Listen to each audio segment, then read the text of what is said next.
মাংসের কোয়াব আপনাদের সাথে আজকে শেয়ার করব। একদম পুরানো দিনের যে রেসিপি, সেই রেসিপিতেই আপনাদের সাথে শেয়ার করব।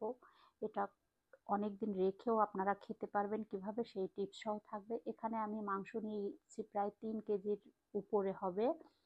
এখন মাংসগুলো একটু বড় সাইজের নিয়েছি। তারপর আমি লবণ দিয়ে দিলাম এখানে গরম মশলা প্রায় 2 চা চামচের মতন দিয়ে দিলাম আমি। তারপর 2 চা চামচ দিয়ে দিলাম আমি রসুন বাটা। তারপরে আদা বাটা দিয়ে দিলাম আমি 2 চা চামচ। হলুদ দিয়ে দিলাম 1 চা চামচের চেয়ে একটু বেশি।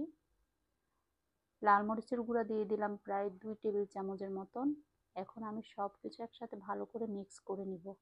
এখানে আমি কিন্তু গরম মশলা যেটা দিয়েছি এটার মধ্যে সব ধরনের মশলা আছে। এখন আমি চুলাটা অন করে দিব।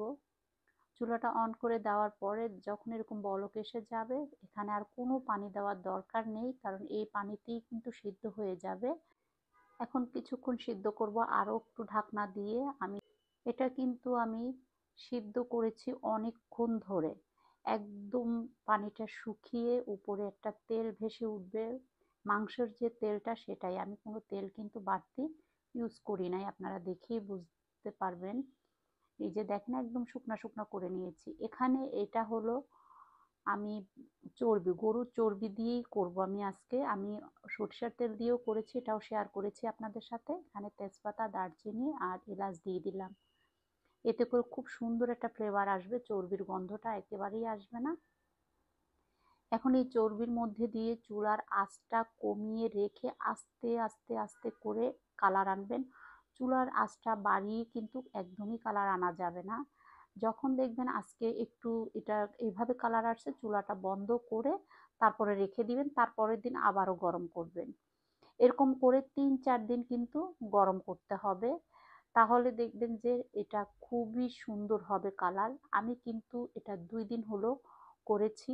এখন আমি 3 দিনের দিন আপনাদের সাথে শেয়ার করব যে এটা কালারটা কেমন হয়েছে। এটা আমি চুলা বন্ধ করে করে কিন্তু এটা রান্নাটা করেছি। এই দেখেন, এখন 3 দিন পর কিন্তু আমি ওই চর্বির মধ্যেই রেখে দিয়েছিলাম। একদিনে একবার করে গরম করেছি। এখন আপনারা এটা কিন্তু এভাবে চর্বির ভিতরে রেখে রেখে প্রায় 10 থেকে 15 দিন কিন্তু এভাবে খেতে পারবেন, 1 মাসের উপরেও খেতে পারবেন। সেক্ষেত্রে মাঝে মধ্যে একটু এরকম চর্বির ভিতর রেখে একটু গরম দিতে হবে। অনেকে আমাকে প্রশ্ন করেছে, আপু এটা কি আমরা রেখে খেতে পারবো? হ্যাঁ পারবেন, ঠিক এভাবে করে চর্বির ভিতর রেখে গরম করে করে খেতে হবে। আর এখন আমি এটা যেহেতু তুলে ফেলেছি, আমি এটা ডিপ ফ্রিজে রেখে দিব। এটা এটা প্রায় 5-7 মাস রেখে ডিপ ফ্রিজে খাওয়া যাবে, সেরকম পদ্ধতি করে রাখবো। ভালো লাগলে বেশি বেশি শেয়ার করে দিবেন।